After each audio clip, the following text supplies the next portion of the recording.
Hello everyone, welcome to Narayana IS Academy. My name is Shubham Sagar and in today's daily news analysis we'll be taking 5 articles of Hindu and Indian Express of 14th August 2024. If we talk about the first article of the day, which is on Hindu page number 10, Overview of Governance in Delhi. We'll take one article and via this article we'll have the overview, the history of Delhi, what happened, why there is continuous tussle between Delhi government and centre. We'll have a look at that, and after this article is done you will have a crystal clear view regarding what is happening in Delhi and why there is a tussle between Delhi government and centre. If we talk about the second article of the day, which is on Hindu page number 14, here we'll talk about egg or sperm donor, whether they have legal right on child or not. And here we'll talk about different kinds of surrogacy: altruistic surrogacy, castrational surrogacy, partial surrogacy, full surrogacy. What are these different kinds of surrogacy? If we talk about the third article of the day, which is on Hindu page number 8, South Asian tumult.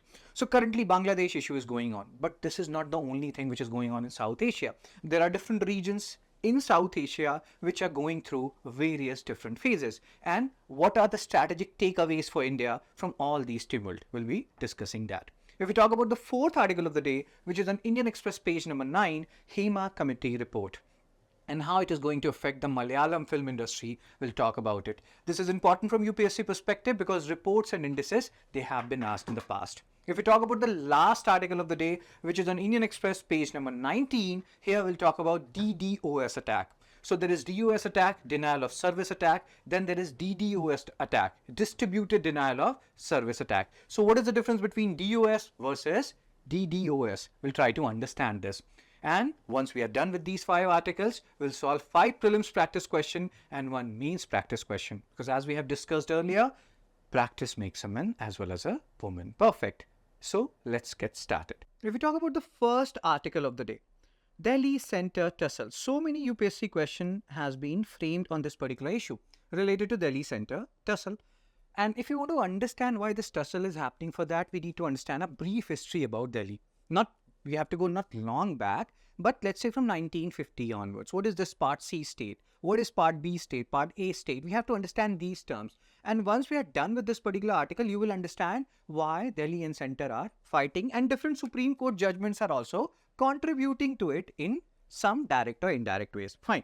So let's understand this issue. And in 2018, they have asked this question. Supreme Court judgment of 2018 can settle the political tussle between Lieutenant Governor and elected government of Delhi. Examine. And before that also, means question has been asked on this Delhi Centre tussle. So what is the context here? And here we will not only talk about the brief history of Delhi, we'll talk about different Supreme Court judgments related to Delhi versus, or Delhi government versus Centre. And here Centre is being represented by Lieutenant Governor. So Supreme Court recently ruled that Lieutenant Governor can nominate 10 aldermen. Again, pay attention to the keywords here. So you have 3 tier of governance, right? Central level of governance, then state level of governance, and local bodies. So elected members of MCD, some members of the city council, they are called as aldermen. So they can nominate 10 aldermen to MCD. That means, let's say there are different city councils, and then there is MCD, Municipal Corporation of Delhi, which is a superset. So 10 aldermen, 10 city council members can be nominated to MCD without needing the aid or advice of Delhi government's Council of Minister. So even if you don't know anything at all, you can understand here, if Lieutenant Governor of Delhi can nominate 10 aldermen, city council members to MCD without needing the advice or aid of Delhi government Council of Ministers, that means in a way, you are undermining the authority of the Delhi government, right? So again, the tussle is going on. And tension is increasing between union government, Delhi government, and local government. Again, for understanding this issue in a better manner, we have to understand the evolution of Delhi government. 1950, Delhi was a Part C state. Now, this is a tricky part. What is Part C state? Like in 1950, so there were 4 classifications: Part A state, Part B state, Part C, Part D. So Part A states, those provinces which were earlier part of British era or British India. So that were Part A state. Part B state, princely states, which were earlier princely state, that is Part B. Part C, some of them like smaller chief commissioner provinces, smaller, which lies in the category of union territories or smaller princely states, that will lie in part C. And then in part D, if I'm not wrong, only Andaman and Nicobar Island was there. So this was earlier classification. Part A, British Indian provinces. Part B, princely states. Part C, smaller princely states, chief commissioner provinces, which is akin to current day union territory. And then in part D, you have Andaman and Nicobar. So if you're understanding this, 1950, Delhi was a part C state. 1956, reorganization happened. Delhi was made a union territory. 1958, MCD was formed. 1966, limited amount of local governance, third tier of governance was introduced. And then this is very important. 1991, they can even ask you, and they have asked this directly or indirectly in pre and mains, which amendment provided Delhi with a legislative assembly and council of ministers, excluding public order, police and land, which remain within the ambit of union government. So 69th amendment, do remember this. Puducherry is another union territory which has a legislative assembly and council of ministers. So what is the ongoing issue? On what are the ongoing issues? So there is BJP-led union government, AAP-led Delhi government. If same government is functioning at both means Delhi level or Delhi, let's say, is ruled by BJP. Central is also, let's say, ruled by BJP. The same political party is ruling at both the levels. So the chances of friction are somewhat less. That is not happening here. And the two different political parties are at two different domains, right? So conflict is happening, legal conflict. Supreme Court judgments and subsequent amendments to the government of NCT of Delhi have curtailed the powers of Delhi elected government. Again, if I keep on reading this particular slide, you will not understand anything. For understanding what is the issue between Delhi and central government, Delhi government and central government, you have to understand these cases. Just follow these cases. So very beautifully, this Hindu has given all these cases. Like how many cases you have? 5 cases. Let's deal with them sequentially. 2016 case, government of NCT of Delhi versus Union of India. Delhi High Court ruled that LG, Lieutenant Governor of Delhi, exercised complete control of all matters relating to NCT of Delhi. Again, this particular case is doing what? This is reducing the power of elected government of Delhi. Then let's track. 2018 will try to restore things. On appeal against the Delhi High Court judgment, Supreme Court held that LG was bound by ad and advice of Council of Ministers. Just like President is bound by ad and advice of Council of Ministers headed by Narendra Modi, sir. Similarly, LG was bound by ad and advice of Council of Ministers headed by Chief Minister, except on matters related to public order, police and land, which lie within the ambit of central government. So in a way, whatever was done in 2016, somewhat the powers of elected government of Delhi were restored. Then come back to 2021 amendment. Required Council of Ministers to obtain the opinion of LG. Again, power is shifting. It's like a to and fro oscillation which is happening. So if Council of Ministers is doing certain things, they require opinion of LG before any executive action. Again, tilted the balance of power favor of LG, Lieutenant Governor, who is, many political experts believe, is a, what do you say, representative of center. He is more or less doing things which center asked him to. Then 2023 judgment. Constitution bench. What is a constitution bench? I keep on asking you this question because you should be knowing this. Constitution bench comprise of how many judges? Dash or more judges. What is that dash? If you know it, post it in the comment section. Also, whatever marks you're getting out of 5, please post it in the comment section. So Constitution bench held that Delhi Assembly and government shall have legislative and executive powers over services except in relation to public order, police and land. If you read this, you will again realize that this will restore the power of elected government. So to and fro oscillation is happening. And then 2023, government of NCT. Again here, there is a new authority which has been created. National Capital Civil Service Authority for deciding matters. And here, it will comprise of CM, Chief Secretary and Home Secretary of Delhi. The latter two are more or less, what do you say, attached with central government. Again, reducing the importance of elected government and chief minister. So to and fro oscillation. These cases you have to keep in mind. You can make a chart of it, remember it, and now you are understanding what are the issues which are going on and why this tussle is happening. So what is a way forward? You always have to write a way forward. Triple chain of accountability. This is a key word here. They can even ask you, what is triple chain of accountability? So there are officials, MCD officials, etc. They should be accountable to ministers. Ministers should be accountable to legislative assembly, and assembly should be accountable to people. This is triple chain of accountability. Governance model that is there in Washington, DC. What is happening in Washington, DC? What is this Washington, DC model? Central government controls a smaller area. So same can happen here also. They control a smaller area. Rest falls under the Delhi Assembly control. But for that, you need a constitutional amendment. Honoring the 2023 judgment, ensuring responsible governance across all 3 layers of government, regardless of political power, in line with Supreme Court judgment. Again, you can go back And you can see all these judgments, what is happening. One judgment, if it tilts in favor of LG, the other judgment will come, which will try to restore the power of Council of Ministers. So these kind of judgments, they play a crucial role in deciding the power is shifting to which side. And a harmonious relationship is needed for what you can say, Sabka Saath, Sabka Vikas, or proper inclusive development of Delhi. So do remember this triple chain of accountability. This is important. Do remember the 5 judgments related to Supreme Court and High Court, which tilt the power one way or the other. If we talk about the second article of the day, a very sensitive issue, and this is an issue after which we will be knowing about different kinds of surrogacy, and we will be knowing about in vitro fertilization, we'll be knowing about issue, Indian society per se, a very, very sad kind of a article this is. But we have to extract some points out of it, and hopefully you will know something new, which you have not known earlier. So egg or sperm donor, they have no legal right on child, according to Bombay High Court.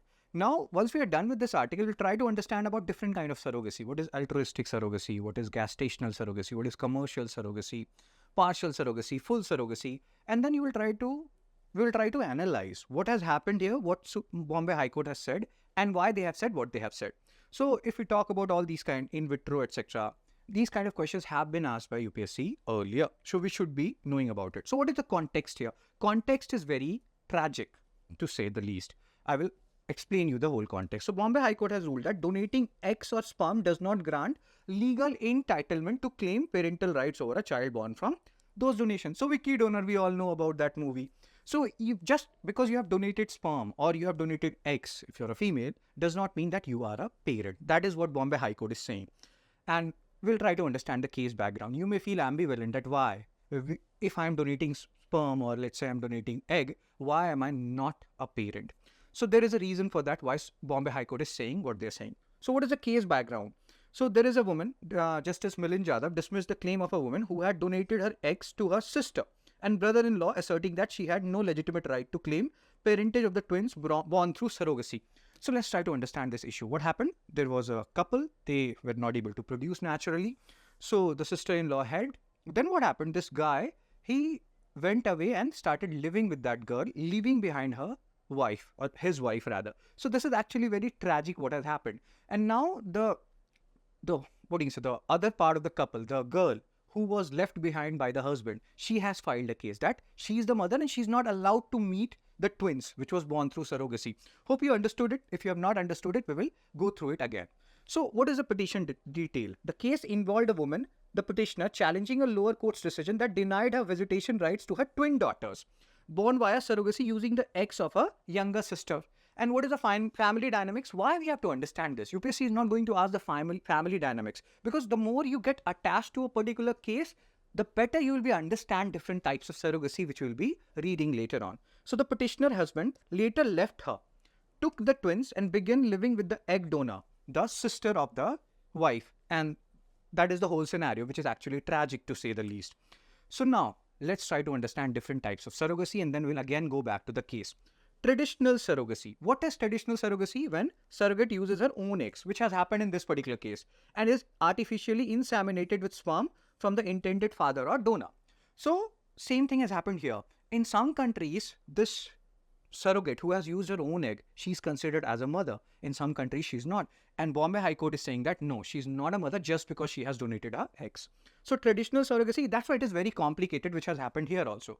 Because Bombay High Court is saying something, other High Court could have said something else. So traditional surrogacy often involves more complex legal issue due to the surrogate's genetic connection to the child. In this scenario, the sister has donated her eggs. Now, gestational surrogacy. In this scenario, what will happen?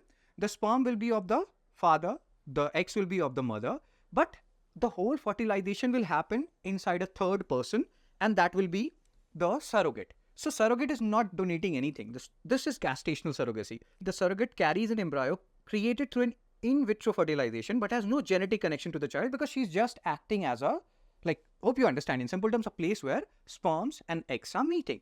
So the embryo is formed using the eggs and sperm of the intended parents or donors. That is gestational surrogacy. It is generally considered less legally complex compared to traditional surrogacy. Our case is of traditional surrogacy. That involves traditional surrogacy because the surrogate has no genetic connection to the child. In this scenario, the case scenario, sister has genetic connection to the child. Now, altruistic surrogacy. So here also, people believe in the previous case, sister was involved in altruistic surrogacy. She did not gain material benefits or too much money out of it. So what is altruistic surrogacy? The surrogate carries the child for intended parents without receiving financial compensation beyond reasonable medical and maternity related expenses. Please understand this.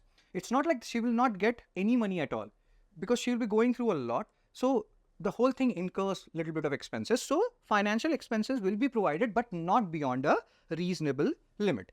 So medical expenses and maternity related expenses will be covered, but not beyond that. And then there is something known as commercial surrogacy, where the surrogate will be compensated beyond medical expenses, which may include a fee for her services. Again, in some countries, this commercial surrogacy is banned and it is regulated in some other countries.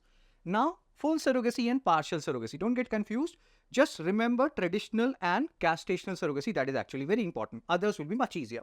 So full surrogacy, which is gestational surrogacy, where the surrogate has no genetic connection. She's just acting or providing her embryo.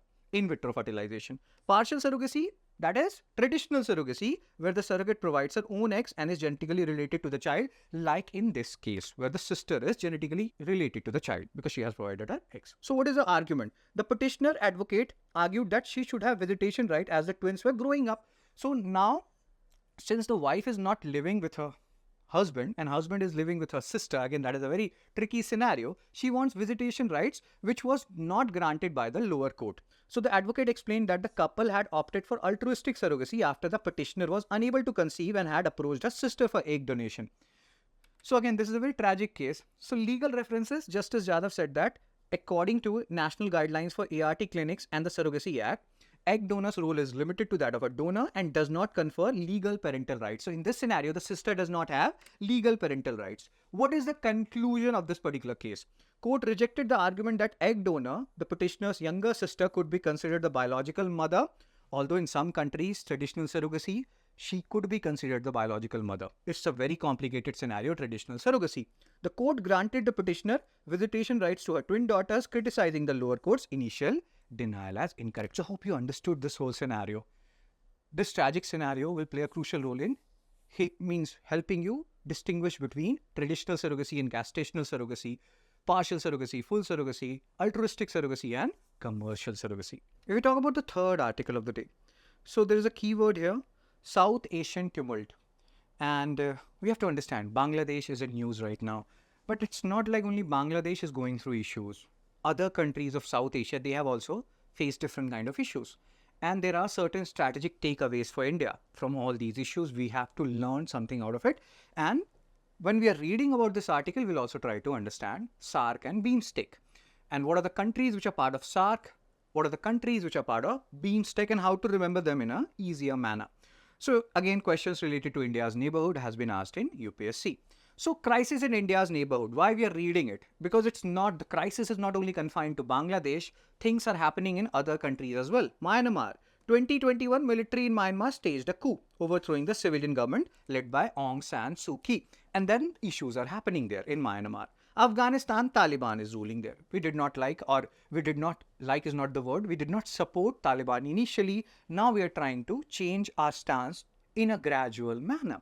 Because again, we have to have certain kind of relationship, some kind of relationship with Afghanistan. Nepal, throughout 21 and 22, Nepal experienced political instability with the ruling government facing internal challenges. Then Sri Lanka. In 2022, public protests driven by economic crisis led to ousting of President Gotabaya Rajpaksha. So again, most of these countries you can see something or the other is happening. Maldives or Pakistan. Prime Minister Imran Khan was ousted from power in Pakistan, leading to political instability. Maldives, political scenario in Maldives is sometimes pro-India, then anti-India, pro-China. All these things we have to keep a closer watch on. Bangladesh, we know what is happening in Bangladesh. We have talked in detail about it. So what is this crisis telling us? What are the strategic takeaways for India? India must reassess its regional strategies to avoid further alienating its neighbor and losing influence in South Asia. There's a concept called Big Brother nature or something. Most of these countries, Bangladesh, etc., they are wary. And according to some political experts, they think of India as Big Brother and India will try to, that happens.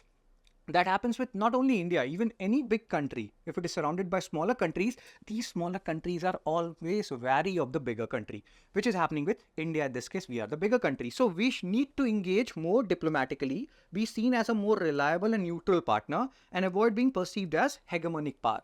And there is also a suggestion that India should work to strengthen SAARC and BIMSTEC. Now here we'll try to understand what is the difference between SAARC and BIMSTEC. What are the countries which are part of SAARC and BIMSTEC? So SAARC, South Asian Association for Regional Cooperation. What are the things which are important from exam perspective? Where is the headquarters? Kathmandu, Nepal. Who are the members of SAARC? How many member countries are there? Afghanistan, Bangladesh, Bhutan, India, Maldives, Nepal, Pakistan and Sri Lanka. Now pay attention to BIMSTEC. BIMSTEC, as a name suggests, here only, via name only you will be able to remember the members. So B, Bangladesh, I, India, M, Myanmar, S, Sri Lanka, T, Thailand, and EC, forget, just write N, Nepal, and B, Bhutan. So if you're understanding what I'm telling you here.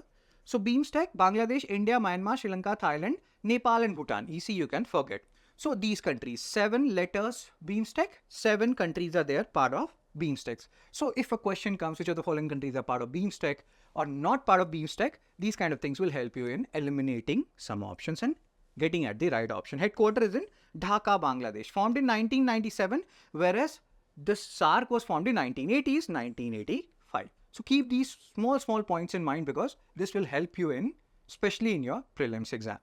If we talk about the fourth article of the day, again, this article is important from pre-perspective because reports and indices, they are asked by UPSC. Like, so here, Hema committee report, they can ask you it is related to what. So not long back, there was a case related to a Malayalam film industry actress and what she went through to avoid such things again, like from happening in future. This Hema committee came into existence, a Hema commission came into existence to look into the issues, different kind of issues facing, which has been faced by or which Malayalam film industry is facing. So here we'll talk about Hema committee report. Certain people did not want the findings of Hema committee report to come out in the open.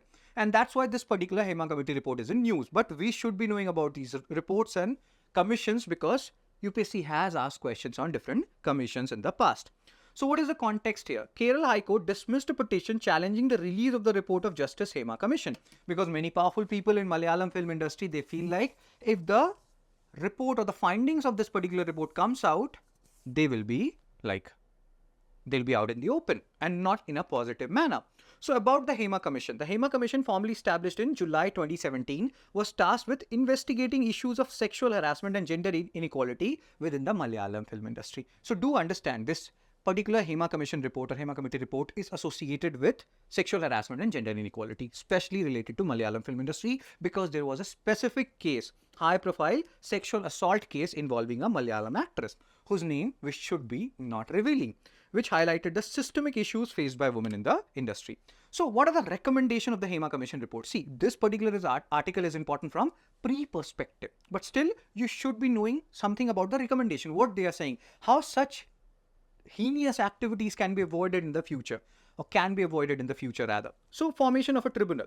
The commission recommended the creation of a tribunal to investigate allegations of sexual harassment and other forms of gender-based discrimination within the film industry. Mandatory job contracts. This informal nature of jobs also facilitates in a way or promotes in a way exploitation. To ensure fair treatment and clear terms of employment, the commission suggested making job contracts mandatory in the film sector. Then wage parity. The report and this equal pay for equal work or male and female actresses should be paid equally. This is a thing not alien to only Malayalam film industry. This has been going on in different industries as well. The report emphasized the need for equal wages for men and women performing the same roles to address the prevalent wage disparity. Global Gender Gap Report. Who publishes Global Gender Gap Report? They also talks about wage parity. We should be talking about wage parity. So if you know who publishes Global Gender Gap Report, you can post it in the comment section. Ban on drugs and alcohol. If you want to create a holistic environment at the workplace. To improve the working environment on film sets, the commission recommended banning the use of drugs and alcohol at shooting locations. Safe working conditions. The report called for enhanced measure to ensure safe working conditions for women at all filming locations. So these are some recommendations which look very logical, but it should be implemented at the earliest if we want to avoid such things, such events or incidents to happen in future. If we talk about the last article of the day, again, very important from prelims perspective, we should be knowing about DDoS, and what are these attacks, how they are different from each other, what is originating from multiple source, what is originating from single source, and all these things are important. So let's talk about these attacks. And questions related to these kind of technical terms have been asked in the future, like in the past rather, virtual private network UPSC has asked earlier. So what is the context here? On August 12, 2024, you don't need to remember the dates, Elon Musk hosted an audio interview with former US President Donald Trump on his social media platform X. The earlier name Twitter was much better, but that is a personal opinion. So the interview experienced a 40-minute delay, and it's not like this interview is happening between two novice people or normal people like us. This is happening between Elon Musk and Trump. And even then it occurred, or this experienced a 40-minute delay. That says something about the whole incident. And various technical glitches, which Musk attributed to massive DDoS. And we'll try to understand what is DOS and what is DDoS. This incident has brought attention to the nature and impact of distributed denial of service attacks, DDoS. So what is distributed denial of service attack? So sometimes what will happen, even if we forget about DDoS, let's focus on DOS, denial of service attack. So sometimes from a single source, they will keep on sending messages after messages after messages after messages to put a pressure, or to put too much pressure on the server, and the server will crash. So when it is happening from a single source that you're getting too many messages and everything, so that is denial of service attack. But when that thing happens from multiple source, that from multiple source you're getting too many messages all at once just to put pressure on your server so that it crashes or start operating at a very slow speed, that is DDoS. Hope you're understanding the basic difference between DDoS and DOS. In DOS, attack is happening from a single source and they're trying to put pressure on your server. But in DDoS, the attack is happening from multiple sources. And the same thing is happening. They're trying to put pressure on your server, but this whole thing will be happening at a much faster pace. Hope you're understanding this. So distributed denial of service attack is a type of cyber attack where multiple compromised devices, often referred to as botnet, are used to flood a target server with excessive traffic. When that excessive traffic will come, either your server crashes or it will become very slow. So this overwhelming amount of traffic exhausts the target resource, rendering the service slow or completely inaccessible to legitimate users. So if you're understanding, the only major difference between DDoS and DOS is DDoS multiple sources, DOS attack is from single source. DDoS attacks are more potent than standard denial of service attacks because they originate from multiple sources, making it challenging to identify and mitigate the attack. Difference between DOS and DDoS, we have talked about it. A DOS attack involves a single source sending an overwhelming amount of traffic to a target server, causing service disruption, either crash or leading to slowdown of the server. In contrast, a DDoS attack involves multiple sources, typically a network of compromised devices, botnet which they are called, that collectively send vast amounts of traffic to a target server. The distributed nature of DDoS attacks makes them more difficult to defend against and mitigate as the traffic comes from many different locations. Maybe one is in India, other is in Bangladesh, one is in China. How will you mitigate the impact? Unlike DOS, where you know a single source, okay, attack is from Bangladesh or Pakistan or China or Canada, then it becomes much easier. But DDoS is much more complicated. So DOS and DDoS attack exploit the way computers communicate over the internet. When devices communicate, they exchange data in small packets through unique internet protocol addresses. Again, you don't need to do PhD here. We don't need to do like BTech in computer science here. Just understand IP addresses, just understand server crashing, just understand multiple source, single source, what we have discussed earlier. In a DDoS attack, these packets are sent in such large quantities that the target resources are overwhelmed, leading to service disruption, either crash or slowdown of the server. And again here, we are again talking about the significance. They can cause significant disruptions ranging for hours to days, and these attacks can render critical online services unavailable. And there was an attack which happened in 2016 or 2016 where DDoS attack took down major websites like Spotify, Twitter and Amazon for several hours. France government network infrastructure was also targeted by DDoS. So I hope you understood the basic difference between DOS and DDoS attack. What is the way forward? You should be having enhanced security measures, implementing robust firewalls, intrusion detection system, anti-DDoS solution. Because if there is a problem, there has to be a solution. Traffic analysis, you have to monitor from where abnormal amount of packets are being sent, which can cause DDoS or DOS. Redundancy and load balancing, distributing traffic across multiple servers can reduce the impact of an attack on the single server. Instead of having a single server which can crash or slow down, you can have multiple servers. Then the pressure will be lesser. Collaboration with ISPs, internet service providers, can help in filtering malicious traffic before it reaches the target.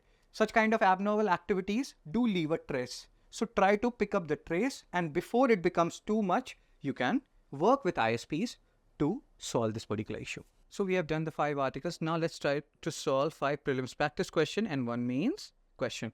And as I have told you earlier in the previous DNA videos, once you're done with the 5 prelims practice question, do post your marks in the comment section how many you're getting correct out of 5. 1 out of 5, 2 out of 5, 0 out of 5, whatever you're getting, post in the comment section. So first question, how does a distributed denial of service attack differ from a denial of service attack? Pause me, answer it, and we have discussed it multiple times. DDoS uses multiple source, DOS use single source. The answer is A. Let's go to second question. Pause me again. Which of the following country is not a member of SARC? SARC, not a member, they are asking. And the answer here is Thailand. Thailand is not a member of SARC. Which of the following country is a member of BIMSTEC? Third question. And try to use the thing which I've told you. B stands for, I stands for M, ST, and EC. Replace it with 2 other words. So the answer here is, which of the country is a member? The answer is Myanmar. Myanmar is a member of BIMSTEC. Bangladesh, India, Myanmar, Sri Lanka, Thailand, Nepal, and Bhutan. Fourth question, traditional surrogacy, altruistic surrogacy, commercial surrogacy. And consider the following statement regarding surrogacy. So traditional surrogacy, see here, see these points and try to understand what are the statements which are wrong. Traditional surrogacy involves the surrogate using her own eggs and being artificially inseminated with sperm from the intended father. That is correct. So one has to be there. Altruistic surrogacy includes compensation not beyond, only till like reasonable medical and maternity related expenses are given. That is a tongue twister word. So second statement is wrong. You are getting the answer now. Even if you have known that second is wrong and you had little idea about first and third, even then you would have got this particular question correct. That is B, 1 and 3. Fifth question, Justice Hema Commission related to? And the answer is sexual harassment and gender inequality in the film industry. Now mains practice question related to the evolution of Delhi government's governance structure and impact of Supreme Court judgment. Here you can talk about Supreme Court or High Court, different 5 judgments, how they are impacting, how the balance is shifting one way or the other. And before that, you can talk about the evolution of Delhi government, what it was, Part C state. So evolution of Delhi government, 1950, Part C state, 1956, reorganization. Then 1966, MCD, limited local governance. 1991, 69th amendment. This amendment is very important from both pre as well as mains perspective. And then you can talk about impact of this different judgments, how the ruling impact the relationship between Union government, Delhi government and MCD. Triple chain of accountability, that keyword, very important keyword. That also you have to explain here. You can talk about. And Washington DC model, that central government controls a small area, rest of the area should be under state government or Delhi government rather, because Delhi is a union territory rather than a state. So all these things you can talk about, how you need a constitutional amendment for that, what will be the implications of that. So all these things you can talk about in the proposed governance model, how we can implement Supreme Court judgments for the better, how there should be harmony between Lieutenant Governor and Council of Ministers, how Lieutenant Governor in most of the cases should act on the ad and advice of Council of Ministers. So what is the conclusion? This will be your conclusion. Importance of finding a balanced governance structure that ensures effective administration and respects democratic principle, because Delhi is the capital and there is a very high need of delicate balancing of powers between central government and Delhi government.